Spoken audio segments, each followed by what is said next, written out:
ಶ್ಲೋಕಗಳನ್ನ ಬರೀ ಕಂಠಪಾಠದಿಂದ ನೆನಪಿಟ್ಟುಕೊಳ್ಳೋದು, ಅದನ್ನು ಮತ್ತೊಬ್ಬರಿಗೆ ಬೋಧ ಮಾಡೋದು, ಅದಕ್ಕೆ ಕರ್ಣ ಪ್ರಸಾದ ಅಂತ ಕರೀತಾರೆ. ನಮ್ಗೆ ಕೇಳಿ ಕೇಳಿ ಕೇಳಿ ಆ ಶ್ಲೋಕಗಳು ಒಮ್ಮೆ ಹೇಳಿದ್ರೆ ಸಾಕು. ಮೊದಲ ಅಷ್ಟೊಂದು ಇಂದ್ರಿಯಗಳ ಹರಡ್ಯತೆ ಇತ್ತು ನಮ್ಮಲ್ಲಿ, ಈಗಿಲ್ಲ. ಈಗ ಮಾಧ್ಯಮಗಳು ಅಥವಾ ಪರಿಸರ, ತಿನ್ನುವ ಆಹಾರ, ಅದಕ್ಕನುಸರಿಸಿಕೊಂಡು ನಮ್ಮ ಮನಸ್ಸು ತುಂಬಾ ವಿಚಲಿತ ರೂಪದೊಳಗಾಗಿ ಇಂದ್ರಿಯಗಳಲ್ಲಿ ಏಕಾಗ್ರತೆ ಬಹಳ ಕಡಿಮೆ ಮಾಡ್ತದೆ.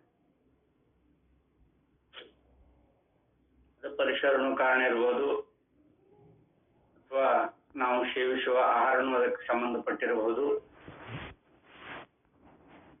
ಅಥವಾ ನಮ್ಮಲ್ಲಿ ಶ್ರದ್ಧಾ ಭಕ್ತಿ, ದೊಡ್ಡವರನ್ನು ಅನುಕರಣೆ ಮಾಡುವ ಪದ್ಧತಿ ಕೆಟ್ಟು ಹೋಗ್ಯದ.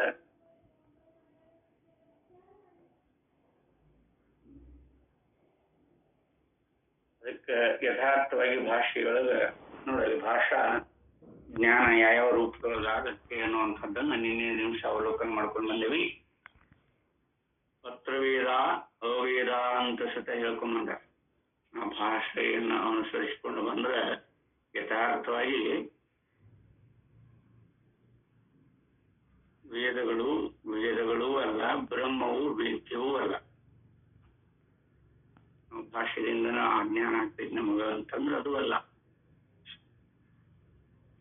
ವೇದಾಂತ ಮತ್ತು ಭಾಷೆ ಎಲ್ಲ ನಾವು ಅವಲೋಕನ ಮಾಡ್ಕೊಂಡ್ ಬಂದಿರೋದು. ಅನುಭವದೊಳಗೆ ವೇದಾಂತದೊಳಗೆ ಹೇಗಿರ್ಬೇಕು, ಬಹಳ ಮಾರ್ಮಿಕವಾಗಿರುವಂತ ವಿಷಯಗಳು. ಇವತ್ತಿನ ವಿಷಯ ಯಾವುದು ಅಂದ್ರೆ ಬ್ರಹ್ಮದ ಲಕ್ಷಣ. ಎಲ್ಲಾ ಸಾಧಕರಿಗೂ ಇದೊಂದು ದೊಡ್ಡ ವಿವೇಚನೆ. ಎಲ್ಲ ಸಾಧಕರು ಬ್ರಹ್ಮಂದ್ರಿಯಾಗಿ ಇದ್ದಿರಬಹುದು. ಸಾಧಾರಣ ನಮ್ಮಿಂದ 100 ಕಿಲೋಮೀಟರ್ ದೂರ ಇರ್ಬೋದು, 1000 ಕಿಲೋಮೀಟರ್ ದೂರ ಇರ್ಬೋದು. ಆ ಬ್ರಹ್ಮನನ್ನ ಪ್ರತ್ಯೇಕವಾಗಿಟ್ಟ ನೋಡುವಂತ ಸ್ವಭಾವ ಬಂದ್ಬಿಟ್ಟ. ಬ್ರಹ್ಮ ಎಲ್ಲಿ ಇದ್ದಿರಬಹುದು, ಅಂತ ದೊಡ್ಡ ವಸ್ತು ಅದು. ಬ್ರಹ್ಮ ಅಂದ್ರೆ ದೊಡ್ಡದು. ಅಂತ ದೊಡ್ಡ ವಸ್ತು ಎಲ್ಲಿರ್ಬೋದು, ಏನ್ ಹಿಮಾಲಯದಾಗ ಇದೆಯೋ ಅಥವಾ ಬೇರೆ ಇನ್ನಿತರ ರಾಷ್ಟ್ರದೊಳಗಿದೆಯೋ, ಅಥವಾ ದ್ವಿಲೋಕಾದಿಗಳು ಅಂತ ಕಲ್ಪನೆ ಮಾಡ್ಕೊಂಡ. ಆ ಲೋಕನ ಬೇರೆ ಐತೇನೋ ಅಂತ ಕಲ್ಪನೆ ಮಾಡ್ಕೊಂಡೇವ್ ನಾವು. ಎಷ್ಟು ವೈಕುಂಠ, ಕೈಲಾಸ, ಬ್ರಹ್ಮಲೋಕ, ಇಂದ್ರಲೋಕ, ಲೋಕಾದಿಗಳನ್ನ ಬೇರೆ ಕಲ್ಪನೆ ಮಾಡ್ಕೊಂಡೇವೆ.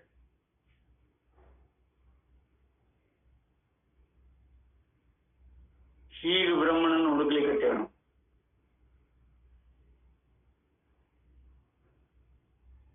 ಅನುಭಾವಿಗಳು ಇರವು, ಅನುಭಾವಿಗಳ ಇರವು ಅಥವಾ ಅವರು ಕಂಡಂತ ಅನುಭವ ಯಾವ ರೂಪದ್ದು ಅಂತ ವಿವೇಕ ಮಾಡೋದಿಲ್ಲ ನಾವು. ಬ್ರಹ್ಮ ಅಂದ್ರ ಈ ಮರ್ತ್ಯಲೋಕವನ್ನು ಬಿಟ್ಟು ಅನ್ಯ ಲೋಕದೊಳಗ, ಬ್ರಹ್ಮಲೋಕದೊಳಗ ಇರ್ತಾನ, ಅವನ ವಾಸಸ್ಥಾನ ಅಲ್ಲೇ. ನಾವು ಹೆಂಗ್ ಒಂದು ಊರೊಳಗ ಒಂದು ಮನಿಯೊಳಗ ವಾಸಸ್ಥಾನ ಮಾಡಿಕೊಂಡು ಮನಿ ಕಟ್ಟಿಕೊಂಡು ಕುಳಿತೇವಲ್ಲ, ಆಗ ಅವನು ಲೋಕದೊಳಗನ ಇದ್ದಾನ. ಇವೆಲ್ಲ ಕಲ್ಪನೆಗಳು. ಒಂದ್ ವೇಳೆ ಆ ಲೋಕ ಯಥಾರ್ಥವಾಗಿತ್ತು ಅಂದ್ರೆ ಒಬ್ರಿಲ್ಲ ಒಬ್ರಾದ್ರೂ ಪುಣ್ಯಾತ್ಮರು ಹೋಗಿ ಬಂದಿರ್ತಿದ್ರಲ್ಲ. ಋಷಿಮುನಿಯಾದಿಗಳಾಗಿರ್ಲಿ, ಈ ಸಾಧಕರಾಗಿರ್ಲಿ, ಅಥವಾ ಆ ಬ್ರಹ್ಮ ತತ್ವವನ್ನು ಕಂಡಂತ ಅನುಭವ ಒಮ್ಮೆ ಹೋಗಿ ಬಂದಿರ್ತಿದ್ರು.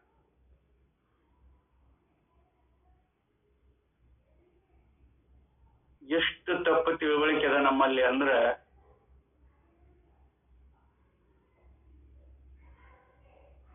ಬ್ರಹ್ಮನನ್ನ ಭಿನ್ನವಾಗಿನ ಜಿಜ್ಞಾಸೆ ಮಾಡೋ ಪದ್ಧತಿ ಬಂದದ ನಮ್ಮ. ಬ್ರಹ್ಮ ಅಂದ್ರ ಅವನು ಒಬ್ಬ ದೇವತೆ, ದೇವತೆಗಳ ಕಲ್ಪನೆ ಮಾಡ್ಕೊಂಡೇವ. ಹೀಗಾದ್ರೆ ಬ್ರಹ್ಮದ ಲಕ್ಷಣ ಹೇಗ ಇದ್ದಿರಬಹುದು ಹುಡುಕಾಡ್ತೇವಲ್ಲ, ಈಗ ಕಲ್ಪನೆ ಮಾಡ್ಕೊಂಡಿರೋದು ನಾವು. ಬ್ರಹ್ಮ ಅಂದ್ರೆ ಹೀಗಿರ್ತತಿ, ಆ ಲೋಕ ಇರ್ತವ, ಅದನ್ನ ಹೋಗಿ ಸೇರ್ಕೋಬೇಕು. ದೇಹ ಇರುವಾಗನ ಸೇರ್ಕೊಳ್ಳೋರುಂಟು, ದೇಹ ಹೋಗೋದ ಮೇಲೂ ಸೇರ್ಕೊಳ್ಳೋರುಂಟು ಅಂತ ಅದ್ರಾಗ ಮತ್ತ ಬೈಫರ್ಕೇಶನ್ 2 ಭಾಗಗಳನ್ನಾಗಿ ಮಾಡ್ಕೊಂಡಿವಿ. ಸತ್ಯೋನ್ಮುಕ್ತಿ, ದೇಹ ಮುಕ್ತಿ ಅಂತ. ದೇಹ ಬಿಟ್ಟ ಮೇಲೆ ಏನ್ ಪ್ರಯೋಜನ? ದೇಹ ಬಿಟ್ಟ ಮೇಲೆ ಆಗಿ ಪ್ರಯೋಜನ ಏನು? ದೇಹ ಇರುವಾಗನ ಬ್ರಹ್ಮ ತತ್ವವನ್ನು ಕಂಡು ಅದರೊಳಗೆ ನೆಲೆ ನಿಂತವಾಗ ಏನಾದ್ರೂ ಒಟ್ಟು ಸುಖ ಆದೀತಪ್ಪ. ಎತ್ತನದ ಮುಕ್ತಿ, ಸತ್ ಮೇಲಾಗೋ ಮುಕ್ತಿ, ಎತ್ತನದ ಮುಕ್ತಿ ಅಂತ ಹೇಳ ಅವಾಗ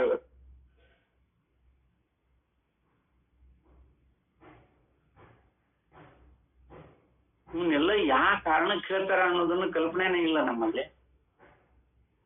ಅದಕ್ಕೆ ಈ ಬ್ರಹ್ಮದ ಲಕ್ಷಣ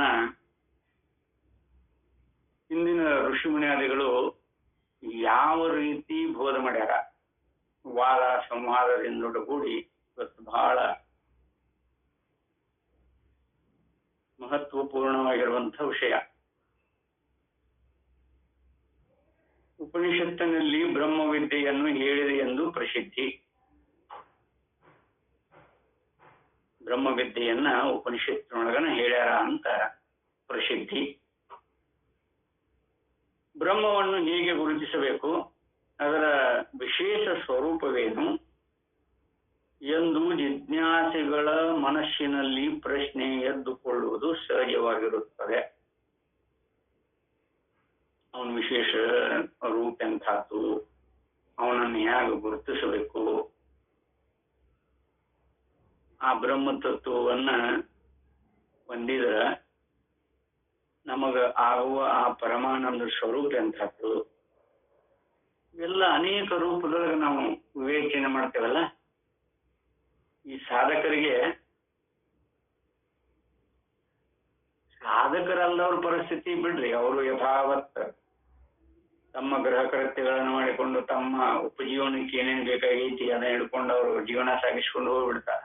ಒಂದ್ ದೃಷ್ಟಿ ಒಳಗೆ ಅವ್ರದ ಚಲೋ ಅಂತ ಅನಿಸುತ್ತೆ.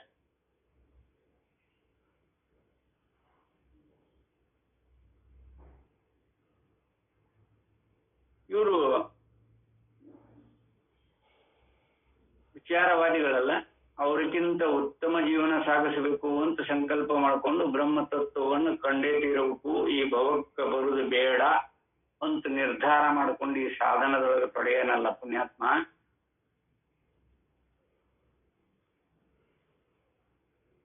ಇಲ್ಲಿ ಅನೇಕ ಮತಭೇದಗಳುಂಟು. ಇದ್ರಾಗ ಯಥಾರ್ಥ ಯಾವುದು ಅಂತ ತಿಳಿಯಕನೇ ಇವಾಗ ಎಷ್ಟೋ ಜನ್ಮ ಬೇಕಾಗತ್ತೆ. ಅದು ಏನಷ್ಟು ಸುಲಭ ಅಲ್ಲ. ಒಬ್ರು ಒಂದ್ ರೀತಿ ಹೇಳ್ತಾರ, ಮತ್ತೊಬ್ರು ಮತ್ತೊಂದು ರೀತಿ ಹೇಳ್ತಾರ. ತಮಗೆ ಅನುಭವ ಸಾಲದು. ತನ್ನ ಅನುಭವದೊಳಗೆ ಹೇಗಿದೆ ಅಂತ ನೋಡಿಕೊಳ್ಳುವಷ್ಟು ವಿವೇಕ ಇವನಿಗೆ ಸ್ಪಂದಿಸಕ್ ಆಗೋದಿಲ್ಲ.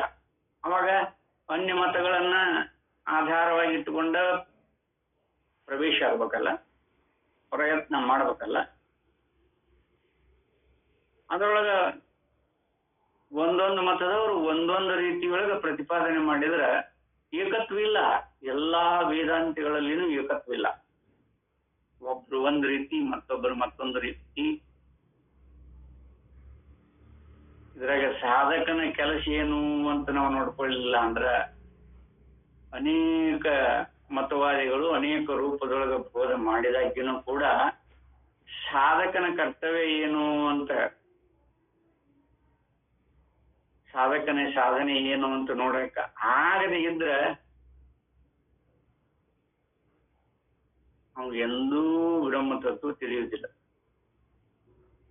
ತನ್ನ ಅನುಭವದೊಳಗಿದು ಯಾವ ರೂಪದೊಳಗ ಪರ್ಯವಸಾನ ಆಗ್ತತಿ ಅಂತ ವಿವೇಕ ಮಾಡುವಷ್ಟು ವ್ಯವಧಾನ ಇರಲಿಲ್ಲ ಅಂದ್ರೆ ಪ್ರಯೋಜನ ಏನು ಹೇಳಿ?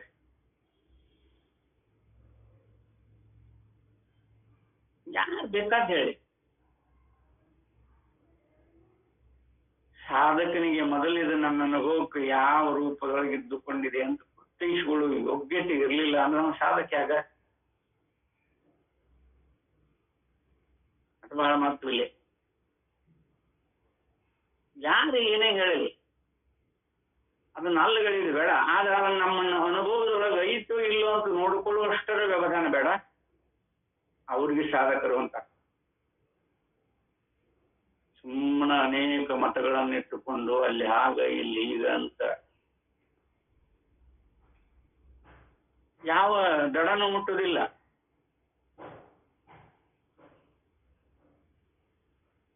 ನದಿ ದಾಟಬೇಕಾಗಿತ್ತಂದ್ರೆ ಯಾವ್ದಾದ್ರು ಒಂದು ನಾವಿನೊಳಗ ಹೋದ್ರಾಗತ್ತಲ್ಲ, ಅದ್ರಾಗ ಒಂದು ಕಾಲ ಇದ್ರಾಗ ಒಂದು ಕಾಲ ಅಂದ್ರು ಸಾಧ್ಯನ? ಆಚೆ ಕಡೆ ದಡ ಮುಟ್ಟಬಹುದವ? ಆಗುದಿಲ್ಲಲ್ಲ.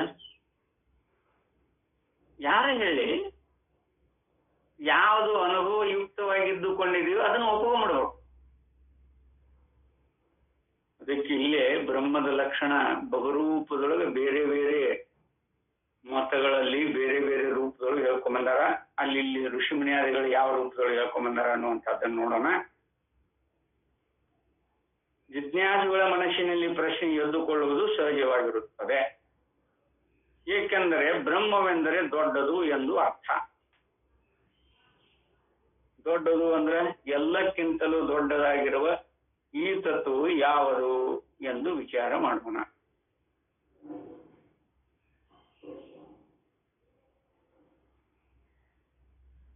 ಭಾಷಾ ಜ್ಞಾನ, ಭಾಷೆ ಜ್ಞಾನ ಇದ್ದವನ ಅಥವಾ ಅನುಭವ ಇದ್ದವನ ಎಂಥ ಪ್ರಸಂಗ ಆದ್ರೂ ಪಾರಾಟ. ರಾಜ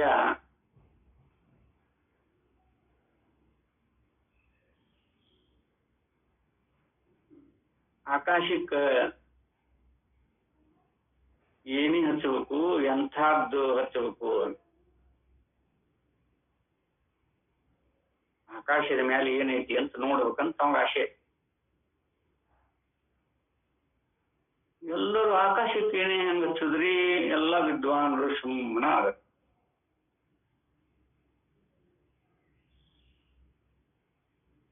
ಅನುಭಾವಿಗಳಿಗೆ ಸುಮ್ಮನೆ ಇರುವುದಿಲ್ಲ. ದೊಡ್ಡದೊಂದು ಅಂದ್ರು ಅವ್ರೇನಂದ್ರು ದೊಡ್ಡದೊಂದು. ಅದಕ್ಕೆ ವ್ಯವಸ್ಥೆ ಮಾಡಿದ, ಹಚ್ಚಿದ. ಹಂಗಾರೆ ಇನ್ನೂ ಮುಟ್ಟಿಲ್ಲ ಅದು. ಹಂಗಾರೆ ಅದು ಶಾಣದಿರ್ಬೇಕು ಅಂದ. ದೊಡ್ಡದೊಂದು, ನಾ ಏನ್ ಹೇಳೀನಿ, ದೊಡ್ಡದೊಂದು. ಅವನು ನುಚ್ಚಿನಿಕಿ ಏನಿ ಏನಿ ಏನಿ ಏನಿ ಕಟ್ಟಿ ಕಟ್ಟಿ ಕಟ್ಟಿ ಬಂದೋಬಸ್ತ್ ಮಾಡಿ ಹತ್ತುವಂತವ ಅದು ಇನ್ನೂ ಹಚ್ಚಿಲ್ಲ. ಅದು ಶಾಣದಿರ್ಬೇಕು. ನಾನೇನ್ ಹೇಳೀನಿ, ದೊಡ್ಡದೊಂದು. ಅನುಭಾವಿಗಳ ಮಾತು ಹೆಂಗಿರ್ತದ ನೋಡಿ. ಇಲ್ಲಿ ದೊಡ್ಡದು ಅಂತಂದ್ರೆ ಎಂಥದ ದೊಡ್ಡದು?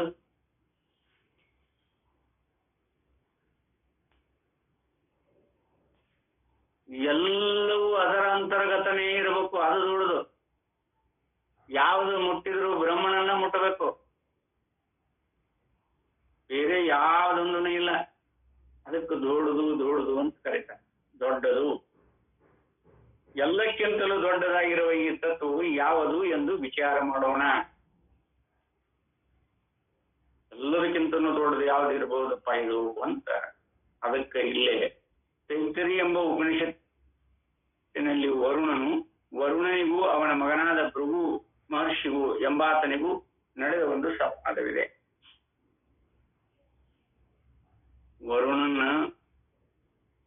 ವರುಣ ಅಂತ ತಿಳಿದಿರಿ ಮಾತ್ರ. ವರುಣ ಬೇರೆ. ಈ ವರುಣನಿಗೂ ಅವನ ಮಗನಾದ ಭೃಗು ಎಂಬಾತನಿಗೂ ನಡೆದ ಒಂದು ಸಂವಾದವಿದೆ. ಭೃಗುವು ತಂದೆಯಾದ ವರುಣನ ಬಳಿಗೆ ಭಕ್ತಿಯಿಂದ ಬಂದು, ಪೂಜ್ಯನೇ, ಬ್ರಹ್ಮವೆಂಬುವುದು ಯಾವುದೆಂಬುದನ್ನು ನನಗೆ ಹೇಳಿಕೊಡು. ಇದಿನ್ನೂ ತನಕ ಇತ್ತು ನೋಡ್ರಿ. ಅದೀಹಿ ಭಗವೋ ಬ್ರಹ್ಮ. ಇದು ಭೃಗುವಿನ ಮಾತಿದು. ಈಗ ಅಲ್ಲೇ ಇಲ್ಲೇ ಗುರುಗಳ ಹತ್ರ ಬಂದವರು ಅದೀಹಿ ಭಗವೋ ಬ್ರಹ್ಮ ಅಂತ ಕೇಳ್ತಾರೆ. ಸಂಸ್ಕೃತ ಬರ್ತಿದ್ದವರು ಇಲ್ಲ, ಕನ್ನಡದಾಗ ಅಪ್ಪ ಬ್ರಹ್ಮಜ್ಞಾನ ಅಂದ್ರೆ ಏನಪ್ಪ ಅಂತ ಬಂದು ಶರಣಾಗತಿ ಆಗ್ತಾರೆ ಗುರುವಿನ ಹತ್ರ. ಅಲ್ಲ, ಇನ್ನೂ ತನಕ ನಡೆದುಕೊಂಡದ. ಅಲ್ಲೇ ಭೃಗು ಮಹರ್ಷಿಗಳು ಭಕ್ತಿಯಿಂದ ಬಂದು, ಪೂಜ್ಯನೇ, ಬ್ರಹ್ಮವೆಂಬುದು ಯಾವದೆಂಬುದನ್ನು ನನಗೆ ಹೇಳಿಕೊಡು ಎಂದು ಕೇಳಿದನು. ತಂದೆಯು ಈ ಉತ್ತರವನ್ನು ಕೊಟ್ಟನು: ಅನ್ನ, ಪ್ರಾಣ, ಚಕ್ಷು, ಶ್ರೋತ್ರ, ಮನಸ್ಸು, ವಾಕ್ ಇವು ಅರಿಯುವುದಕ್ಕೆ ಸಾಧನಗಳು. ಇವುಗಳನ್ನು ನೆನಪಿಟ್ಟುಕೋ.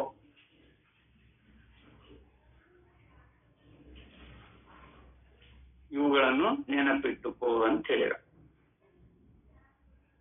ಇವು ಅರಿಯುವುದಕ್ಕೆ ಸಾಧನಗಳು.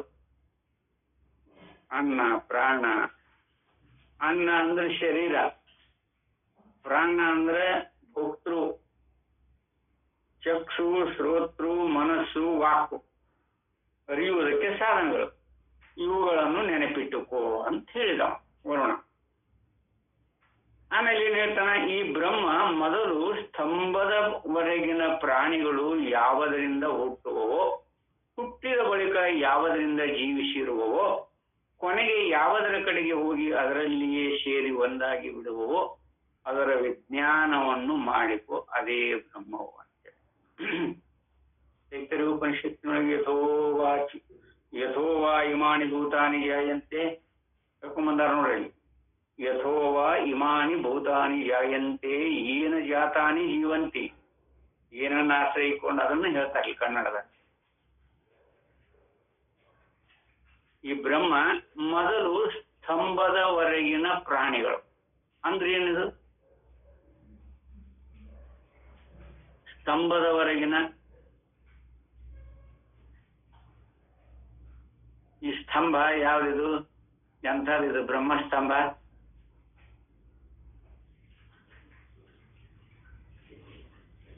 ಎಲ್ಲ ನಮ್ಮಲ್ಲಿನ ಹಾಸಿ ಹೋಗ್ಕೊಂಡಿದ್ರು, ನಮ್ಗೆ ಅದ್ರ ಬಗ್ಗೆ ಪ್ರಜ್ಞೆ ಇಲ್ಲ. ಸ್ತಂಭ ಅಂತ ಕರೆದಾರೆ. ನಾವೆಲ್ಲ ಇರೋದು ಅದೇ ಸ್ತಂಭದೊಳಗನ.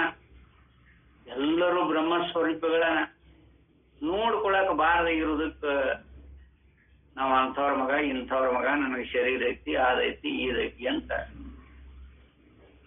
ಕಲ್ಪನಾ ಮಾಡ್ಕೊಂಡೆ. ಸ್ತಂಭ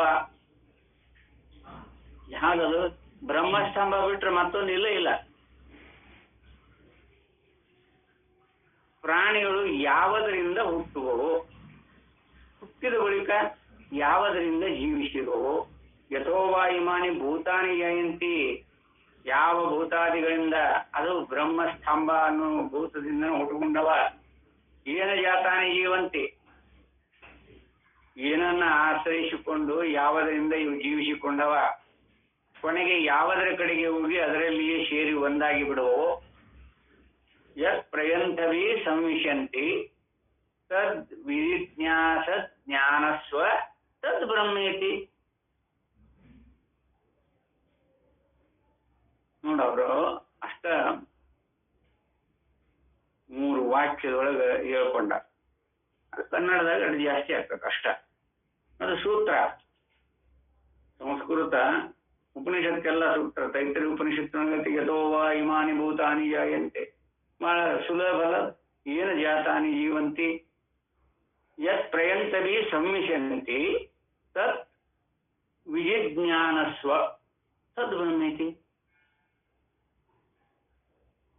ಅದನ್ನ ಪ್ರಾಣಿಗಳು ಯಾವುದರಿಂದ ಹುಟ್ಟುವವೋ, ಹುಟ್ಟಿದ ಬಳಿಕ ಯಾವುದರಿಂದ ಜೀವಿಸಿರುವವೋ, ಕೊನೆಗೆ ಯಾವುದರ ಕಡೆಗೆ ಹೋಗಿ ಅದರಲ್ಲಿಯೇ ಸೇರಿ ಒಂದಾಗಿ ಬಿಡುವವೋ ಅದರ ಜ್ಞಾನವನ್ನು ಮಾಡಿಕೊ, ಅದೇ ಬ್ರಹ್ಮವು ಅಂದ್ರು.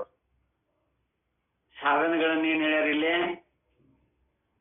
ಪ್ರಾಣ, ಚಕ್ಷು, ಶ್ರೋತೃ, ಮನಸ್ಸು, ವಾಕು ಇವು ಅರಿಯುವುದಕ್ಕೆ ಸಾಧನ ಅಂತಾನೆ ಹೇಳ್ಕೊಂಡಾರ ನೋಡ. ಅವನು ಮೊದಲು ಹೇಳ್ಯಾರ. ಪ್ರಾಣ, ಚಕ್ಷು, ಶ್ರೋತ್ರ, ಮನ, ಅನ್ನ, ವಾಕು. ಅನ್ನಮಯ ಶರೀರ, ಇದು ಶರೀರ. ಪ್ರಾಣ, ಚಕ್ಷು, ಶ್ರೋತೃ, ಮನಸ್ಸು, ವಾಕು ಅಂತಾನೆ ಹೇಳಿ ಅನ್ನ ಅಂತರ ಬಳಸ್ರಿ. ಎಲ್ಲ ಒಂದಿನ. ಇವು ಸಾಧನಗಳು, ಅರಿಲಿಕ್ಕೆ ಸಾಧನಗಳಿವು. ಇದ್ರ ವಿವೇಕ ಎಲ್ಲಿ ಪರ್ಯಂತ ಇರಬೇಕು? ಬ್ರಹ್ಮಸ್ತಂಭದ ಪರ್ಯಂತ. ಬ್ರಹ್ಮನ ಸ್ತಂಭ ನೋಡಿದೆ. ಎಲ್ಲೋ ದೇವತೆಗಳ ಗುಡಿ ಮುಂದೆ ಒಂದು ಕಲ್ಕಂಬ ಅಂತ ನಿಲ್ಲಿಸಿರ್ತಾರೆ. ದೀಪಮಾಲೆಯ ಕಂಬ ಅಂತ ಕರೀತಾರೆ. ಏನದು ಸ್ತಂಭ? ಬ್ರಹ್ಮಸ್ತಂಭದ ಎಲ್ಲಾ ಗುಡಿಗಳ ಮುಂದೂ ಸಾಮಾನ್ಯವಾಗಿ ನಿಲ್ಸಿರ್ತಾರೆ ದೀಪಮಾಲಿ ಕಂಬ ಅಂತ. ಅಲ್ಲಿ ಪರ್ಯಂತರ ಅದನ್ನ ಯಾಕ ಆ ಸ್ತಂಭ ಅದು ಬ್ರಹ್ಮಸ್ತಂಭ, ಆ ಸ್ತಂಭದಿಂದ ಅನುಸರಿಸಿಕೊಂಡ ಎಲ್ಲಾ ಜೀವರಾಶಿಗಳು ಅದರಿಂದ ಉತ್ಪತ್ತಿ, ಬ್ರಹ್ಮಸ್ತಂಭ ಅಂತ ಕರೀತಾರ. ಬೆಟ್ಟ ವೇದಾಂತಿಗಳು ವ್ಯವಹಾರಿಕದೊಳಗೆ ಧರ್ಮ ಗ್ರಂಥದೊಳಗೆ ದೀಪಮಾಲಿ ಕಂಬ ಅಂತ ಕರೀತಾರ. ಅನೇಕ ನಾಮ ರೂಪಗಳಿಂದ ಅದನ್ನ ವ್ಯವಹಾರ ಮಾಡ್ಕೊಂಡು ಬಂದೇವೆ. ಬ್ರಹ್ಮಸ್ತಂಭ ಅಂದ್ರೇನು? ಶರೀರಕ್ಕೆ ಆಶ್ರಯ ಕೊಟ್ಟದ, ಪ್ರಾಣಕ್ಕೆ ಆಶ್ರಯ ಕೊಟ್ಟದ, ಚಕ್ಷುವಿಗೆ ಆಶ್ರಯ ಕೊಟ್ಟದ, ಇದೆಲ್ಲ ಸಾಧನಗಳದಾವಲ್ಲ, ಇವು ಎಲ್ಲದರ ಇರುವ ಬ್ರಹ್ಮ, ಅದ ಬ್ರಹ್ಮನ ಸ್ಥಾನ, ಅದ ಸ್ತಂಭ. ನಾವೇನ್ ಮಾಡ್ತೀವಿ, ಬ್ರಹ್ಮನನ್ನ ಎಲ್ಲೋ ಸಾವಿರಾರು ಕಿಲೋಮೀಟರ್ ದೂರದೊಳಗೆ ಅವನೊಂದು ಲೋಕದ, ಆ ಲೋಕಕ್ಕೆ ಹೋಗಿ ನಾವು ಸೇರ್ಕೋಬೇಕು. ನಾವು ಪ್ರಯಾಣಿಕರು. ಈಗ ಅನುಭಾವಿಗಳ ಇರುವಾಗ ಹಾಗೆ ಕೇಳ್ಕೊಂಡಾರ ನೋಡ್ರ. ಭೃಗು ಮಹರ್ಷಿಗೆ ಬ್ರಹ್ಮ ಅನ್ನೋದು ಭಿನ್ನ ಅಲ್ಲ, ಶರೀರ, ಪ್ರಾಣ, ಚಕ್ಷು, ಶ್ರೋತೃ, ಮನಸ್ಸು, ವಾಕು ಇವು ಆ ಬ್ರಹ್ಮನ ಸ್ವರೂಪಗಳೇ. ಇವನನ್ನ ಅರಿಯುವುದಕ್ಕೆ ಇವು ಸಾಧನಗಳು, ಇವನು ನೆನಪಿಟ್ಟುಕೋ ಅಂತ ಹೇಳಿದ್ರು. ಎಲ್ಲಾ ಪ್ರಾಣಿಗಳು ಯಾವುದರಿಂದ ಹುಟ್ಟುವವೋ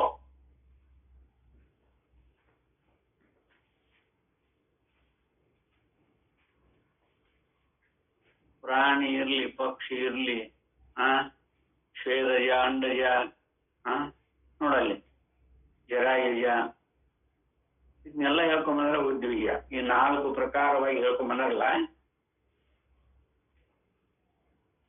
ಇವು ಎಲ್ಲ ಯಾವುದರಿಂದ ಹುಟ್ಟ್ಯಾವಿವು? ಗಿಡ, ಮರ, ಬಳ್ಳಿ, ಪ್ರಪಂಚ ಎಲ್ಲವೂ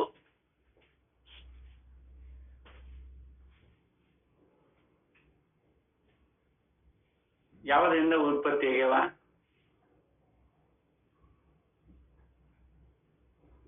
ನಿಮ್ಮ ಆತ್ಮ ಚೈತನ್ಯದ ಸ್ವರೂಪದಿಂದ ಇವನ್ನೆಲ್ಲ ಕಲ್ಪನೆ ಮಾಡ್ಕೊಂಡಿರಿ. ಅವಾಗ ಪರಮಾತ್ಮ ಅಂತ ಹೆಸರು ಇಟ್ಕೊಂಡಿರಿ, ಆ ಪರಮಾತ್ಮನ ಇಟ್ಕೊಂಡು ಅಥವಾ ಅಹಮ್ಮು ಅಂತ ಹೆಸರು ಇಟ್ಕೊಂಡಿರಿ. ನಿಮ್ಮ ಆತ್ಮ ಸ್ವರೂಪಕ್ಕನ ಎಷ್ಟೆಷ್ಟು ವಿವೇಕ, ವಿಚಾರ, ವಿನಿಮಯಗಳಿಂದೊಡಗೂಡಿ ನೀವು ನೋಡಿಕೊಂಡಾಗ ಬ್ರಹ್ಮ ಸ್ತಂಭದ ಪರ್ಯಂತರ ವಿವೇಕ ಸಾಗತ್ತಿತ್ತು.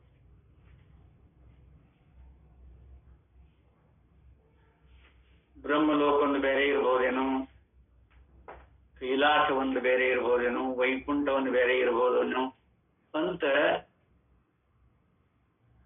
ಯಾರು ವಿವೇಕ ಮಾಡಿರಿ? ಆ ಬ್ರಹ್ಮ ಏನಾರ ವಿವೇಕ ಮಾಡ್ಯಾನ? ಆ ಬ್ರಹ್ಮವೇ ಈ ಆತ್ಮ ಅಂತ ಹೇಳ್ಕೊತ ಬಂದಾರ. ಈ ಆತ್ಮರು ಅಂತ ಕರೆದಾರ. ಅವ್ರು ನಿಮ್ಗೆಲ್ಲ ಸೃಷ್ಟಿ ಮಾಡಿಕೊಂಡು ನಿಮ್ಮ ಆತ್ಮ ಚೈತನ್ಯದ ಅಸ್ತಿತ್ವದಿಂದೊಡಗೂಡಿನ ವಿವೇಕ ಮಾಡಿರಿ.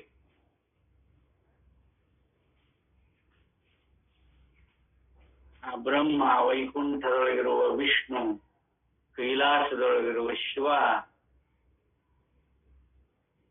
ಇವರು ಯಾರು ಭಿನ್ನರಲ್ಲ. ಅಲ್ಲ, ನಮ್ಮ ಆತ್ಮ ಸ್ವರೂಪದಿಂದ ಅವರನ್ನ ಉತ್ಪತ್ತಿ ಮಾಡಿರಿ. ಈ ಸೃಷ್ಟಿನ ಉತ್ಪತ್ತಿ ಮಾಡಿಕೊಂಡಿರಿ.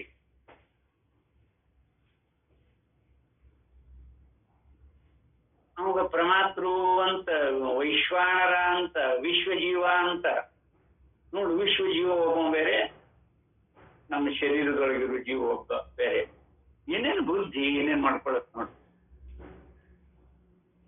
ವಿಶ್ವಜೀವ ಅವಾಗ ವೈಶ್ವಾನರ ಅಂತ ಹೇಳಿ, ಹಿರಣ್ಯ ಗರ್ಭ ಅಥವಾ ತೈಜಸ ಅಂತ ಕರೀತಾರೆ. ನಮ್ಮ ಆತ್ಮ ಚೈತನ್ಯ ತೇಜಸ್ಸಿನಿಂದ ಒಡಗೂಡಿದ.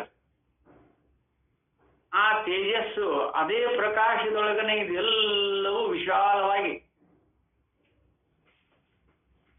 ಹರಡಿಕೊಂಡದ. ಹರಡಿಕೊಂಡದ್ದನ್ನ ಪ್ರಾಣ ಅಂತ ಒಮ್ಮೆ, ಚಕ್ಷುಷು ಅಂತ ಒಮ್ಮೆ, ಶ್ರೋತ್ರ ನೋಡಿ ಇಂದ್ರಿಯಾದಿಗಳ ಕಲ್ಪನೆ ಇವನ್ನೆಲ್ಲ ಸಾಧನಗಳನ್ನಾಗಿ ನಾವ ಮಾಡ್ಕೊಂಡಿದ್ದೆ. ನಮ್ಮದ್ ನಾವ ನೋಡ್ಕೊಳಕತ್ತೇವಿ, ಬೇರೆ ಯಾರ್ದು ಅಲ್ಲಿದು. ಇಂದ್ರಿಯಗಳ ಕಲ್ಪನೆ ಆಗಲಿ, ಅಂತಃಕರಣಾದಿಗಳ ಕಲ್ಪನೆ ಆಗಲಿ, ಈ ಪ್ರಪಂಚದ ಕಲ್ಪನೆಯಾಗಲಿ, ಇದೆಲ್ಲವೂ ನಮ್ಮ ಆತ್ಮ ಸ್ವರೂಪದ ಚೈತನ್ಯವೋ ಭಿನ್ನನೋ. ಯಾರ್ಯಾರು ಭಿನ್ನ ಇದು ಅಂತ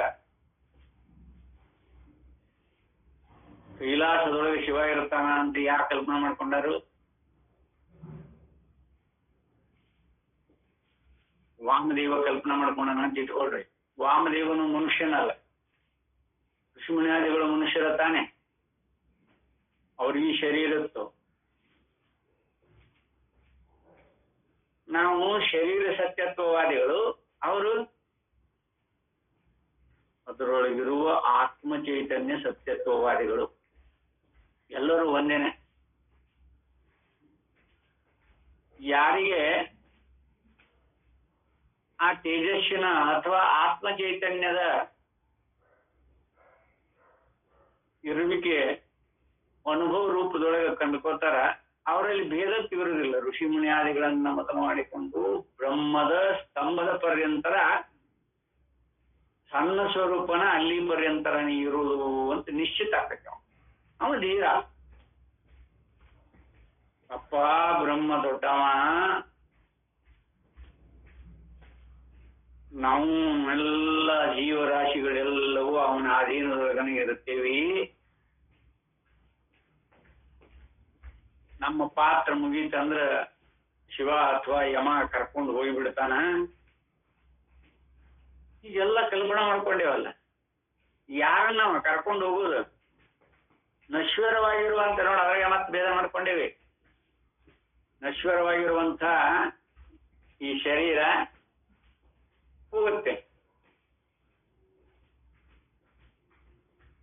ಆತ್ಮನ ಮೇಲೆ ಹರಿಹರ ಬ್ರಹ್ಮಾದಿಗಳಿಗನು ಅಧಿಕಾರ ಇಲ್ಲ, ಯಾರೊಬ್ಬರಿಗೂ ಇಲ್ಲ. ಹರಿಹರ ಬ್ರಹ್ಮಾದಿಗಳನ್ನು ವಿವೇಕ ಮಾಡ್ರ ನೀವು. ಯಥಾರ್ಥವಾಗಿ ನೀವು ಕಲ್ಪಿಸಿಕೊಂಡಿರುವಂತ ಹರಿಹರ ಬ್ರಹ್ಮಾದಿಗಳು ನಿಮ್ಮ ಆತ್ಮನ ಮೇಲೆ ಪ್ರಹರಣ ಮಾಡ್ತಾನೇನು? ಮಾಡುವ ಯೋಗ್ಯತೆನೇ ಇಲ್ಲ.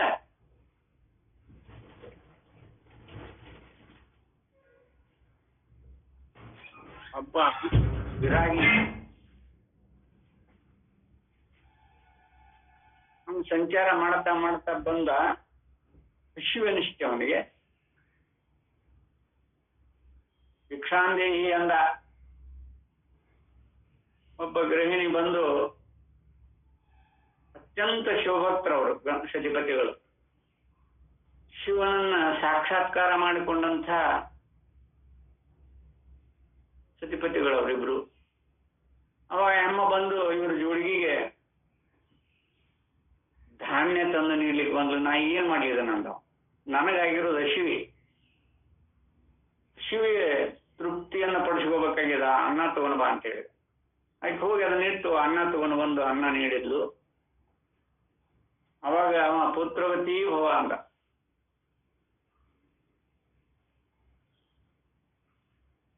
ಅವಾಗ ನಮಸ್ಕಾರನು ಮಾಡಿದ್ರು.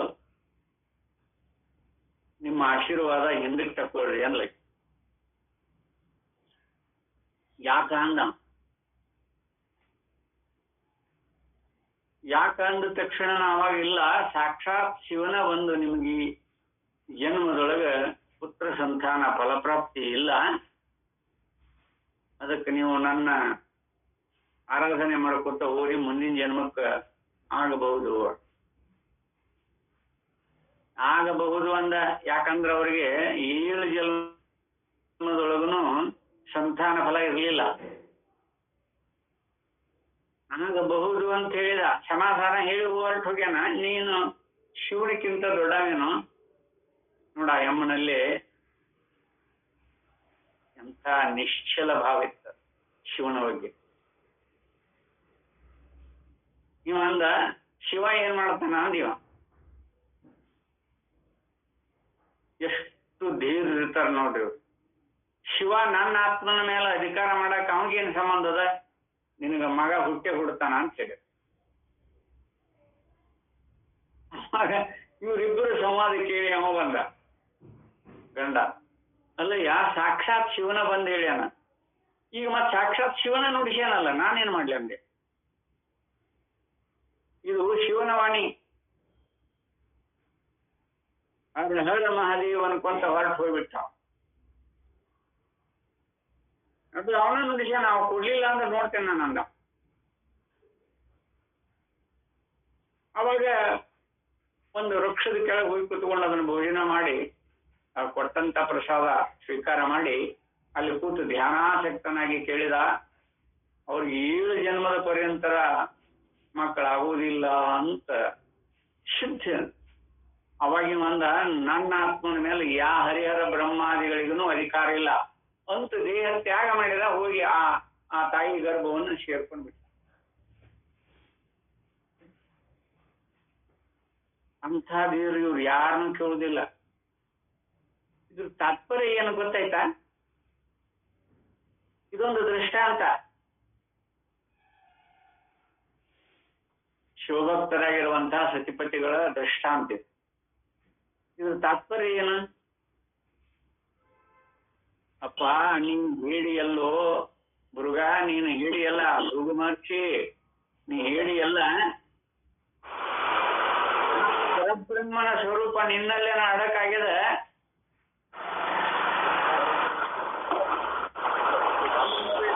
ಮಾಡ್ರಿ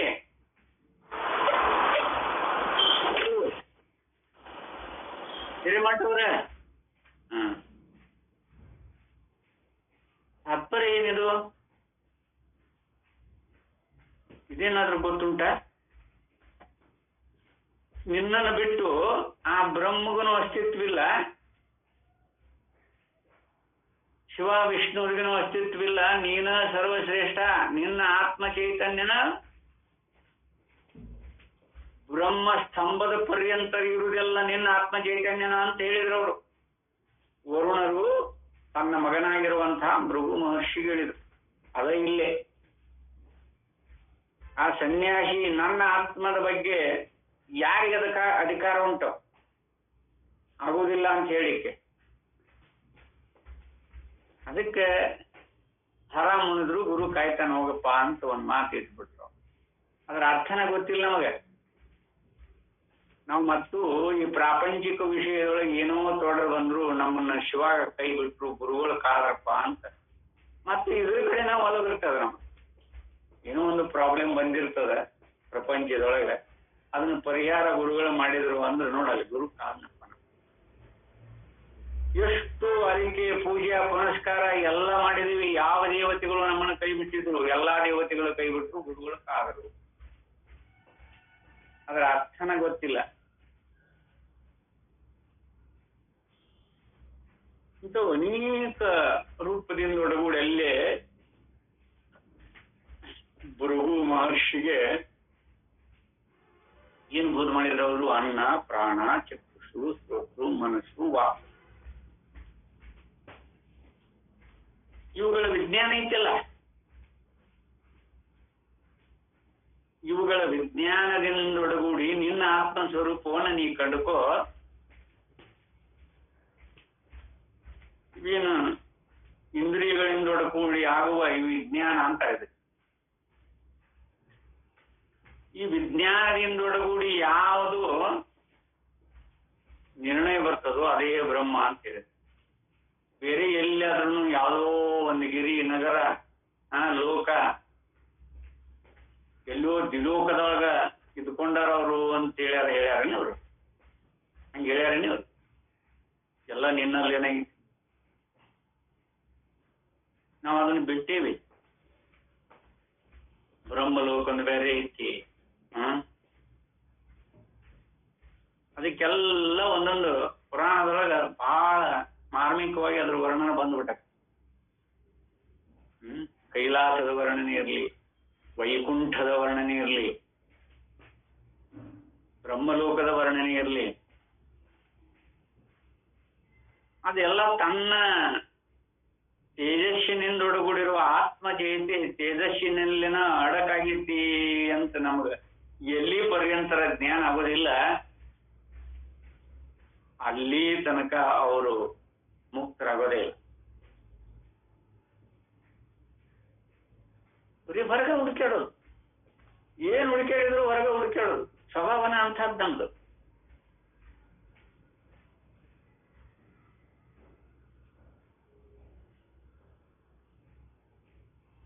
ವಾಮದೇವರು ನಮಗ ಒಳಗ ಬ್ರಹ್ಮಜ್ಞಾನ ಆತು. ತಾಯಿ ಗರ್ಭದೊಳಗೆ ಇದ್ದಾಗನ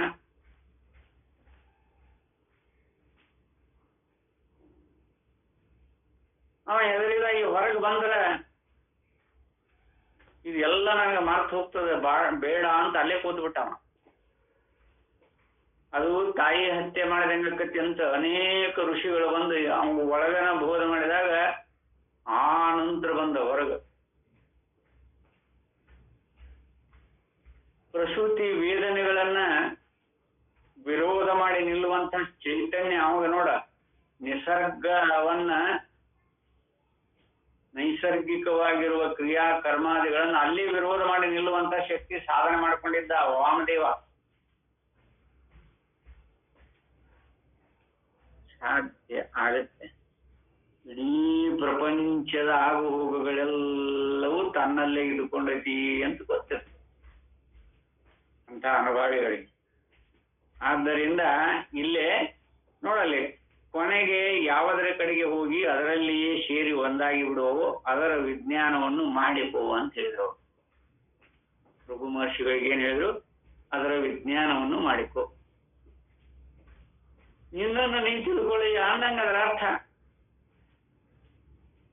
ಎಲ್ಲರ ಹುಡುಕಬೇಡ, ಮತ್ತೆ ಬೇರೆ ಎಲ್ಲಿ ಯಾವ ಲೋಕದೊಳಗನು ಬ್ರಹ್ಮನೂ ಇಲ್ಲ, ವಿಷ್ಣುನೂ ಇಲ್ಲ, ಶಿವನೂ ಇಲ್ಲ, ದೇವಾನ ದೇವತೆಗಳಿಲ್ಲ.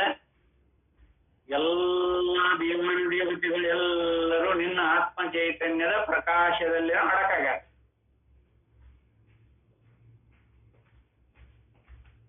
ಸೂರ್ಯ ಚಂದ್ರಾದಿಗಳನ್ನ ಮೊದಲು ಮಾಡಿಕೊಂಡು ಇಡೀ ನಿಸರ್ಗ ಎಲ್ಲವನ್ನ, ಈ ನಿಸರ್ಗದ ಅಧಿದೇವತೆಗಳು ಯಾರ್ಯಾರು ಏನು ಅಂತ ಕಲ್ಪನಾ ಮಾಡಿಕೊಂಡು ಶಾಸ್ತ್ರ ಬೋಧ ಮಾಡಿತ್ತು, ಅವ್ರು ಎಲ್ಲರೂ ನಿನ್ನೊಳಗೆ ಇದ್ದಾರ, ನಿನ್ನ ಆತ್ಮ ಚೈತನ್ಯದೊಳಗನ ಇದ್ದಾರ.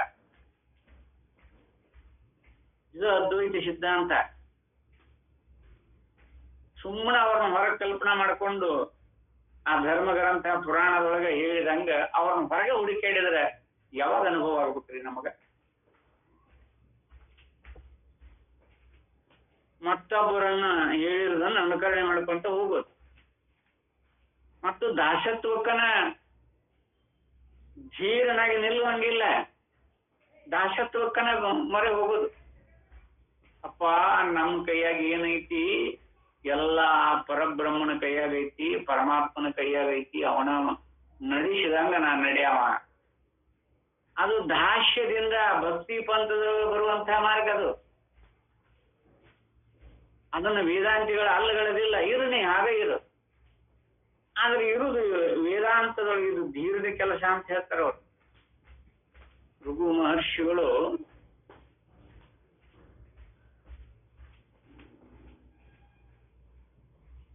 ವಿಷ್ಣುವಿನ ವಕ್ಷಸ್ಥಾನ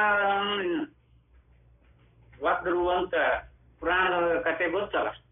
ಭೃಗು ಮಹರ್ಷಿಗಳು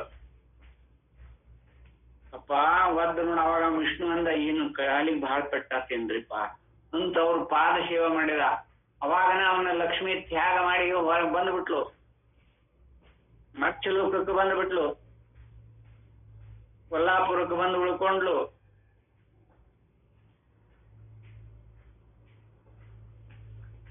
ಇಂಥ ಹೀನ ಪೌರುಷತ್ವ ಇದ್ದವನು ಕೂಡ ನಾನು ಹೆಂಗ ಜೀವನ ಸಾಗಿಸ್ಲಿ? ಒಬ್ಬ ಯಕೋಶಿತ್ ಮತ್ಸ್ಯಲೋಕದ ಒಬ್ಬ ಋಷಿ ಬಂದು ನನ್ನ ಗಂಡನಿಗೆ ಎರಿಗೆ ಒದಿತಾನಂದ್ರೆ ಏನಂತ ಗಂಡ ನೋಡ ಅವನ ಅಲ್ಲಗಳ. ಪುರಾಣದೊಳಗೆ ಏನು ಅಡಕಾಗೈತಿ ಅಂತ ತಿಳಿದಿರ್ಬೇಕು. ಯಾ ಹೆಣ್ಮಗಳಿಗೆ ಆದ್ರೂ ಅದನ್ನ ಸೇರಿಸ್ಕೊಳಿಕಾಗತ್ತೇನ್ರಿ ವ್ಯವಹಾರಿಕ ದೃಷ್ಟಿಯೊಳಗ? ತ್ಯಾಗ ಮಾಡಿ ನೋಡು, ಗಂಡನನ್ನ ತ್ಯಾಗ ಮಾಡಿ ಬಂದ್ಬಿಟ್ರು. ಅಲ್ಲದ ಕತೆ ತಾತ್ಪರ್ಯ ಏನು ಅಂತ ನೋಡುದಿಲ್ಲ,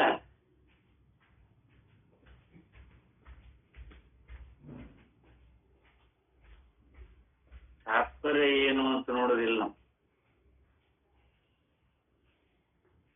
ಅವ ಆ ವಿಷ್ಣುವಿನ ವಕ್ಷಸ್ಥಾನದೊಳಗ ಪಾದ ಸ್ಪರ್ಶ ಮಾಡತಾನ ಅಂದ್ರ ಎಂಥ ಧೀರ ಇರಬೇಕು, ಅದ್ರ ಸ್ವರೂಪ ಏನು ಅಂತ ತಿಳಿದಿರ. ತನ್ನ ಆತ್ಮ ಚೈತನ್ಯದ ನೋಡು. ಅದಕ್ಕೆ ಪುರಾಣ ಧರ್ಮ ರೀತಿ ನೀತಿಗಳೇ ಬೇರೆ. ಆತ್ಮ ಚೈತನ್ಯದ ಸ್ವರೂಪ ಕಂಡಂತಹ ಜ್ಞಾನಿ ಧೀರ. ಇವ ಅಭಯ ರೂಪದೊಳಗಿರ್ತಾನೆ, ಯಾವ ಭಯನೂ ಇರುವುದಿಲ್ಲ ಅವನಿಗೆ. ಅದಕ್ಕೆ ಒಂದು ಧೀರ ಅಂತ ಕರೀತಾರೆ. ನನ್ನ ಆತ್ಮನ ಮೇಲೆ ಹರಿಹರ ಬ್ರಹ್ಮಾದಿಗಳಿಗೆ ಏನ್ ಅಧಿಕಾರ ಅದ ನನ್ನ ಆತ್ಮನ ಮೇಲೆ ಅಂತ ನೋಡಲ್ಲಿ. ಸನ್ಯಾಸಿ, ವೀರ ಸನ್ಯಾಸಿ ಧೀರವ. ತನ್ನ ಆತ್ಮವನ್ನ ನೋಡಲ್ಲ ತ್ಯಾಗ ಮಾಡಿ, ಪ್ರಾಣ ತ್ಯಾಗ ಮಾಡಿ ಆ ತಾಯಿಯ ಗರ್ಭದೊಳಗೆ ಬಂದು ಸೇರ್ಕೊಂಡು ಆ ಅಮ್ಮನಿಗೆ ಪುತ್ರ ಸಂತಾನ ಕೊಟ್ಟನು ಅಂತ ಬರ್ತದೆ. ಇವು ಕಠಿಣ ಉಪನಿಷತ್ತಿನ ಕಥೆಗಳಿವು. ಇದ್ರೊಳಗ ಮರ್ಮ ಏನು, ಸ್ತಂಭದ ಪರ್ಯಂತರ ಅಂತ ಕರೀತಾರ ನೋಡು. ಬ್ರಹ್ಮ ಸ್ತಂಭದ ಪರ್ಯಂತರ. ಎಲ್ಲದು ಪರ್ಯಂತರ?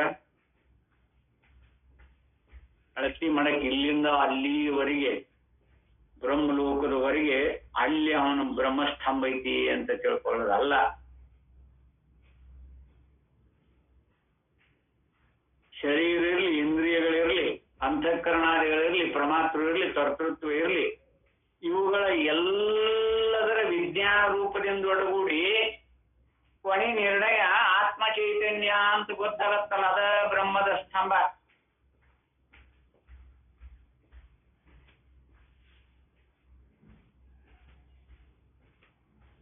ಈ ಪ್ರಪಂಚ ಆಗಲಿ, ಆದಿ ಭೌತಿಕ ಇರಲಿ, ಆದಿ ದೈವಿಕ ಇರಲಿ, ಆಧ್ಯಾತ್ಮಿಕ, ಇದನ್ನ ಬೆಳೆಯಲೇ ಹೇಳ್ತಾರೆ ಅನುಭವಿಗಳು. ಪುನಃ ಪುನಃ ನೋಡಪ್ಪ,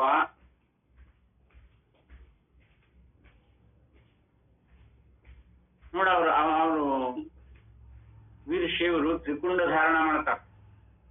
ಭೌತಿಕ ದುಃಖ, ದೈವಿಕ ದುಃಖ, ಆಧ್ಯಾತ್ಮಿಕ ದುಃಖ, ಇವು ಮೂರು ಪರಿಹಾರ ಆಗ್ಲಿ ಅಂತ 3 ಬಳ್ಳು ವಿಭೂತಿ ಹಚ್ಕೋತಾರೆ. ನನ್ನ ಹಣಿ ಶಾಣದದ್ರಿ 2 ಬಳ್ಳು ಹಚ್ಕೋತೀನಿ ಅಂದ್ರೂ ಇಲ್ಲ, 3 ಬಳ್ಳು ಧಾರಣ ಮಾಡ್ಕೊತಾರೆ. ಯಾಕ?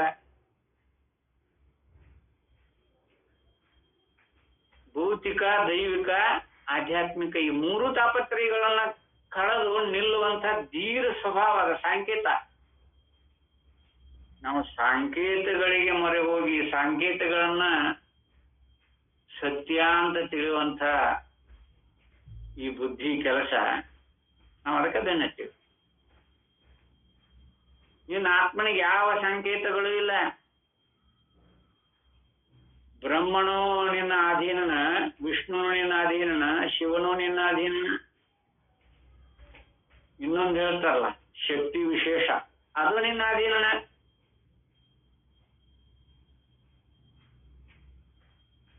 ಧೀರನಾಗಿ ನಿಂತವನಿಗೆ ಮಾತ್ರ ಇದರ ಸ್ವರೂಪ ಗೊತ್ತಾದೀತಿ ವಿನ ಇಲ್ಲ ಅಂದ್ರೆ ಗೊತ್ತಾಗಲಿಕ್ಕೆ ಸಾಧ್ಯನೇ ಇಲ್ಲ.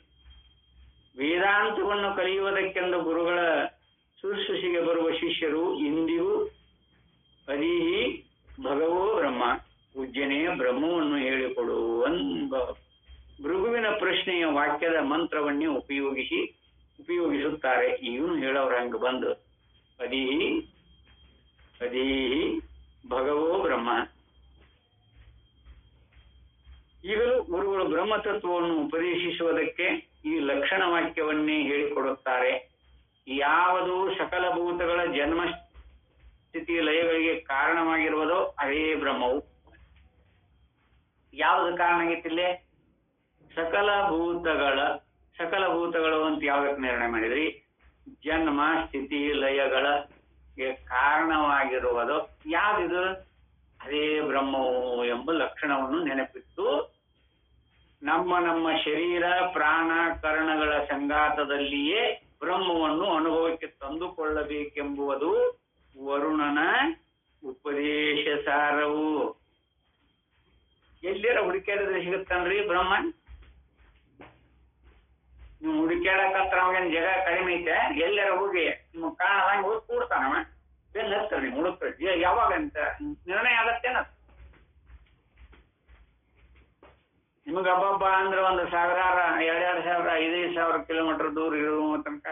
ಸಂಚಾರ ಮಾಡುವ ಯೋಗ್ಯತೆ ಇರ್ತದೆ. ಕೈಲಾಸ ಪರ್ವತದಂತ ನಿಮ್ಗೆ ಯಾರಿಗೆ ಹತ್ತಾಕ ಬರದಂತ ಪ್ರದೇಶದೊಳಗೆ ಹೋಗಿ ಕೂತ್ರಿ, ಎಲ್ಲಿ ಹುಡುಕ್ತೀರಿ ಅವನ್ನ? ಅದೇನು ಬ್ರಹ್ಮ. ಕಲ್ಪನಾ ಹಿಂಗದ, ನಮ್ದು ಏನ್ ಮಾಡಕ್ಕಾಗತ್ತೆ? ಅವ್ರು ಏನ್ ಹೇಳಿಲ್ಲೇ ವರುಣರು ಏನ್ ಹೇಳ್ಯಾರ? ಯಾವುದು ಸಕಲ ಭೂತಗಳ ಜನ್ಮ ಸ್ಥಿತಿ ಲಯಗಳಿಗೆ ಕಾರಣವಾಗಿರುವುದು ಅದೇ ಬ್ರಹ್ಮವು. ಯಾವ್ದು ಕಾರಣ ಆಗೈತಿ ಅಂತ ಈ ಸಕಲ ಭೂತಾದಿಗಳಿಗೆ, ಈ ಪ್ರಪಂಚದ ಅಸ್ತಿತ್ವಕ್ಕ ಸಾಕಷ್ಟು ಹೇಳ್ಕೊಂಬಂದಾರ. ನೀನಿದ್ರೆ ಇದೆಲ್ಲ ಇರ್ತದೆ, ನೀನ ಇರ್ಲಿಲ್ಲ, ನಾನಿದ್ರೆ ಇದೆಲ್ಲ ಇರ್ತೈತಿ, ನಾನು ಇರ್ಲಿಲ್ಲ ಅಂದ್ರೆ ಇದು ಇರುವುದೇ ಇಲ್ಲ ಅಂತ ಗೊತ್ತದಲ್ಲ. ನಿಮ್ಮ ಬ್ರಹ್ಮಾಂಡರಾಗಲಿ, ವೈಕುಂಠರಾಗಲಿ, ಕೈಲಾಸರಾಗಲಿ, ಇವೆಲ್ಲ ನೀವಿದ್ದಾಗ. ನಾನೇ ಇಲ್ಲ ಅಂದ್ರೆ ಯಾವ ಕೈಲಾಸ, ಯಾವ ವೈಕುಂಠ? ಇಷ್ಟರ ತಿಳ್ಕೊಂಡು ಅದನ್ನ ಆತ್ಮ ಚೈತನ್ಯದ ಸ್ವರೂಪ ಬ್ರಹ್ಮ ಸ್ತಂಭದ ಪರ್ಯಂತರ ಅಂದದ್ದು ಯಾವ್ದ? ನಮ್ಮ ಆತ್ಮ ಸ್ವರೂಪನೇ. ಅದಕ್ಕನ ಮಹಾತ್ಮರು ಪುರುಷ ಜನ್ಮ ಬಹಳ ಮಹತ್ವಪೂರ್ಣವಾಗಿರುವಂತಹದ್ದಪ್ಪ. ಮನುಷ್ಯ ಜನ್ಮ ಸಾಮಾನ್ಯ ಅಲ್ಲದು. ಅದರೊಳಗೆ ಪುರುಷನಾಗಿ ಹುಟ್ಟುದು ಇನ್ನೂ ಶ್ರೇಷ್ಠ ಅಂತ ಹೇಳ್ಕೊತ ಬಂದಾರ. ಮನುಷ್ಯ ಜನ್ಮಕ್ಕೆ ಬಂದೇವಿ ಅಂದ್ರೆ ನೋಡೋದು ಎಷ್ಟು ಪವಿತ್ರವಾಗಿರುವಂತಹದ್ದು. ಅದು ಮನುಷ್ಯ ಬ್ರಹ್ಮ ವಿಷ್ಣು ಮಹೇಶ್ವರಕ್ಕಿಂತ ದೊಡ್ಡದಿದು ಮನುಷ್ಯ ಜನ್ಮ. ಅವನ ಹಾನಿ ಮಾಡ್ಕೋಬೇಡ್ರು, ಯಪ್ಪ ಹುಚ್ಚಪ್ಪಗಳಿರ ಅಂತಾರಲ್ಲ ಮಂದಿ ಹೇಳ. ಅದೇ ಬೆನ್ನು ಹಂಗ ನಾವು ಮತ್ತು ನಮ್ಮನ್ನು ಬಿಟ್ಟು ನಮ್ಮಲ್ಲಿನ ಸರ್ವಶಕ್ತಿ ಸ್ವರೂಪರಾಗಿ ಇದ್ದುಕೊಂಡ್ರು ಮತ್ತೊಬ್ಬರಿಗೆ ಪಟ್ಟ ಕಟ್ಟಾಕ ಹೋಗ್ತೇವೆ ನಾವು. ನಾನ ಸರ್ವಶ್ರೇಷ್ಠ ಅಂತ ಸಾರಿ ಹೇಳಿದ್ರು ಕೂಡ ಮತ್ತೊಬ್ಬರಿಗೆ ಪಟ್ಟ ಕಟ್ಟುದು ಬಿಡುದಿಲ್ಲ. ಅಭ್ಯಾಸ ಬಲ ಇದು ದಾಸತ್ವದಿಂದನ ಬಂದ್ಬಿಟ್ಟ. ಪುರಾಣ ಪುಣ್ಯ ಕಥೆಗಳನ್ನ ಕೇಳಿ ಕೇಳಿ ಕೇಳಿ ಕೇಳಿ ಅವರು ಇವರು ಇದ್ರಾಗ ಮರ್ಮ ತಿಳ್ಕೊಳ್ಳಿ ಅಂತ ಪುರಾಣದ ಪುಣ್ಯ ಕಥೆಗಳನ್ನ, ಪುರಾಣಗಳನ್ನ 18 ಪುರಾಣ, 24 ದಿವ್ಯಾಗಮನ ಬರೆದ್ರು ಅವರು. ತಿಳ್ಕೊಳ್ಳಿದ್ರಾಗಿನ ತತ್ವ ಅಂತ. ನಾವು ನಮ್ಮನ್ನು ಬಿಟ್ಟು ಹೊರಗೆ ಹುಡುಕಾಡ್ತೇವೆ. ಅವ್ರು ಹೇಳ್ತಾರೆ ನೋಡ್ರಿ, ಅದಕ್ಕೆ ಜನ್ಮಸ್ಥಿತಿಗಳಿಗೆ ಕಾರಣವಾಗಿರುವುದು ಅದೇ ಬ್ರಹ್ಮವು ಎಂಬ ಲಕ್ಷಣವನ್ನು ನೆನಪಿಟ್ಟು ನಮ್ಮ ಶರೀರ ಪ್ರಾಣ ಕರಣಗಳ ಸಂಗಾತದಲ್ಲಿಯೇ ಬ್ರಹ್ಮವನ್ನು ಅನುಭವಕ್ಕೆ ತಂದುಕೊಳ್ಳಬೇಕು ಎಂಬುದು ವರುಣನ ಉಪದೇಶದ ಸಾರವು. ಇದನ್ನ ನೆನಪಿಡುವಂತ ಮಾತು ನೋಡ್ರಿ. ಹೊರಗೆ ಹುಡುಕಾಡೋದಂಗಿಲ್ಲ. ತಾನು ಬಿಟ್ಟು ದೇವ್ರಿಲ್ಲ, ಮಣ್ಣು ಬಿಟ್ಟು ಮಡಕಿಲ್ಲ ಅಂತ ಕಾರ್ಯನ ಮಾಡ್ಯಾರ. ನಾವು ಹಾಗದೇವೇನ ಬರೀ ಹೊರಗೆ ಹುಡುಕಾಡ್ತೀವಿ. ಆ ದೇವಸ್ಥಾನ, ಈ ದೇವಸ್ಥಾನ ಸಂಚಾರ ಮಾಡ್ತೀವಲ್ಲ. ಕಾಶಿಗೆ ಹೋದ್ರ ಗಂಗಾ ಸ್ನಾನ, ಗಂಗೆ ಒಳಗೆ ಮಿಂದ್ ಬಿಟ್ರೆ ಸಾಕು, ಸಕಲ ಪಾಪಗಳೆಲ್ಲವೂ ಪರಿಹಾರ ಆಗಿ ಏನು ಆ ಗಂಗಾ ಮಾತೆ ಏನಾದ್ರೂ ಬೇರೆ ಇದನ್ನ ಎಮ್ಮನ ಸೋಪು ನಮ್ಮ ಪಾಪ ಎಲ್ಲ ತೊಳೆದು ಅಂಟಿರುವಂತ, ಮೈಗೆ ಅಂಟಿರುವಂತ ಪಾಪಗಳನ್ನು ತೊಳೆದು ಹಾಕಾಕ ಬರೀ ನಂಬಿಕೆ ಅದು. ಎಲ್ಲಿ ಹೋದ್ರು ಇದ ಅಂತಃಕರಣ, ಇದ ಇಂದ್ರಿಯ, ಇದ ಆತ್ಮ ಚೈತನ್ಯವನ್ನ ಶುದ್ಧಿ ಮಾಡ್ಕೋಬೇಕಲ್ಲ ನೀನು. ಇದು ಅಂತಃಕರಣಾದಿಗಳನ್ನ ಶುದ್ಧಿ ಮಾಡ್ಕೋಬೇಕಲ್ಲ. ಎಲ್ಲಿ ಹೋದ್ರೆ ನೀವು ಬಿಡ್ಲಿಲ್ಲ ಅಂದ್ರೆ ಯಾರೋ ಹಾಗಲಕಾಯಿ ಕಟ್ಟಿ, ನೋಡಪ್ಪ ನೀ ಎಲ್ಲೆಲ್ಲಿ ತೀರ್ಥ ಕ್ಷೇತ್ರದೊಳಗ ಸ್ನಾನ ಮಾಡ್ತೀಯ ಅಲ್ಲಲ್ಲಿ ಮುಗಿಸ್ಕೊಂಡು ಬಾಯಿರನ್ನ ಅಂತ ಹೇಳಿ ಕೊಟ್ಟಿದ್ರ ಅಂತ ಹೇಳಿ ಅದ್ ತನ್ನ ವಿಷ ಏನಾರು ಬಿಡುತ್ತೆ ಅಂದ್ರಿ, ಯಾವ ಹೊಳಿ ಒಳಗೆ ಮುಳುಗಿಸಿದ್ರು ಅದಷ್ಟ ಹೊಳಿ ಬಂದು ಅವ್ರಿಗೆ ಕೊಟ್ಟಾಗ ಇದು ಮತ್ತು ಏನೈತಿ ಅಲ್ವೋ ಇದ್ರ ಪಾಪ ಬಿಟ್ಟೇ ಇಲ್ಲ. ಯಾವ ಕ್ಷೇತ್ರದೊಳಗೆ ಇದನ್ನ ತೀರ್ಥ ಕ್ಷೇತ್ರದೊಳಗೆ ಹೋಗಿ ದರ್ಶನ ಮಾಡಿಸ್ಕೊಂಡ್ ಬಂದೇನಿ, ಇದನ್ನ ಸ್ನಾನ ಮಾಡಿಸೀನಿ ಅಂತ ಹೇಳಿದವ. ನಾನು ಮಾಡುವಾಗ ಇದನ್ನು ನನ್ನ ಜೊತೆಗೇನೆ ಮುಳುಗಿಸೇನಪ್ಪ ತಗೋ. ಮತ್ತಿದು ವಿಷಾನ ಬಿಟ್ಟಿಲ್ಲ ಅಂದ್ರೆ ಯಾವ ಕ್ಷೇತ್ರಕ್ಕೆ ಹೋದ್ರು ಕೂಡ ವಿಮಲ ಮಾನಸದಿಂದ ಶುಭತೀರ್ಥಮೆನ್ನುಂಟೆ ಅಂತ ಹೇಳ್ಯಾರ ನೋಡಿ ಅನುಭಾವಿಗಳು. ಇಲ್ಲಿ ಶುದ್ಧಿ ಮಾಡ್ಕೊಳ್ಳೋದು ಹೋಗಿ ಅಲ್ಲಿ ಸ್ನಾನ ಮಾಡಿದಾಗಲಿ ಕ್ಷೇತ್ರಾದಿಗಳ ದರ್ಶನದಿಂದ ಪರಿವರ್ತನೆ ಆಗ್ತಾನೇನು. ನೇತ್ರಾನಂದ ಬರೀ ಅದು ಒಂದು ದೃಷ್ಟಿಯಿಂದ ಆನಂದ. ಅದಕ್ಕೆ ಯಥಾರ್ಥವಾಗಿ ನಮ್ಮಲ್ಲಿರುವಂತ ಈ ಪ್ರಾಣ ಕರ್ಣಾದಿಗಳ ಸಂಗಾತದಲ್ಲಿಯೇ ಬ್ರಹ್ಮವನ್ನು ಅನುಭವಕ್ಕೆ ತಂದುಕೊಳ್ಳಬೇಕು ಎಂಬುದು ವರುಣನ ಉಪದೇಶದ ಸಾರವು. ಈ ಲಕ್ಷಣವನ್ನೇ ಬಾದರಾಯಣರು ತಮ್ಮ ವೇದಾಂತ ಮೀಮಾಂಸಾ ಶಾಸ್ತ್ರದಲ್ಲಿ, ಮೀಮಾಂಸಾ ಅಂದ್ರೆ ಶಾರೀರ ಮೀಮಾಂಸಾ ಅಂತ ಕರೀತಾರೆ. ಅದಕ್ಕೆ ಜನ್ಮಾದ್ಯಶ್ಯ ಯತಃ ಅಂತ ಒಂದು ಸೂತ್ರ ಬಂದದ್ದು, ಅಲ್ಲಿನೂ ಇದ ವರ್ಣನೆ ಬರ್ತದೆ ಎಂಬ ಸೂತ್ರದಲ್ಲಿ ಸಂಗ್ರಹಿಸಿರುತ್ತಾರೆ ಬಾದರಾಯಣರು. ಬ್ರಹ್ಮಸೂತ್ರ ಭಾಷ್ಯ ಅಂದ್ರು ಒಂದ, ವೇದಾಂತ ಮೀಮಾಂಸಾ ಶಾಸ್ತ್ರ ಅಂದ್ರೆ ಒಂದ, ಶರೀರ ಮೀಮಾಂಸಾ ಅಂದ್ರು ಒಂದ. ಬ್ರಹ್ಮಸೂತ್ರ ಶರೀರ ಮೀಮಾಂಸವನ್ನು ಬಿಟ್ಟು ಬೇರೆ ಏನು ಹೇಳಿಲ್ಲ. ನಿಮ್ಮಲ್ಲಿರುವ ಆತ್ಮ ಚೈತನ್ಯದಷ್ಟು ದೊಡ್ಡದು ಯಾವುದೋ ಅಲ್ಲ, ಅದ ಬ್ರಹ್ಮ. ಅದನ್ನ ಹೇಳಿ ಹಂಗ ನಾವು ಬಳಸ್ಕೊಳಿಕತ್ತೇವ ಅಷ್ಟ. ಒಂದ ಮಾತು ಹೇಳ್ಬೇಕಂದ್ರೆ ನಾವು ಹೇಳಿ ಸ್ವರೂಪದೊಳಗ ಅಯ್ಯೋ ನಮ್ಮ ಕೈಯಾಗ ಏನೈತಪ್ಪ, ಇದು ಅಜ್ಞಾನ. ಎಲ್ಲ ಭಗವಂತನ ಕೈಯಾಗ ಐತಿ, ನಮ್ಮ ಕೈಯಾಗ ಏನೈತಿ ಅಂತ. ಅದಕ್ಕೆ ಇಲ್ಲಿ ವರುಣನ ಉಪದೇಶದಲ್ಲಿರುವ ಲಕ್ಷಣ ವಾಕ್ಯದ ಅಭಿಪ್ರಾಯವನ್ನು ಕುರಿತು ಸ್ವಲ್ಪ ವಿಚಾರ ಮಾಡತಕ್ಕಂತಿದೆ.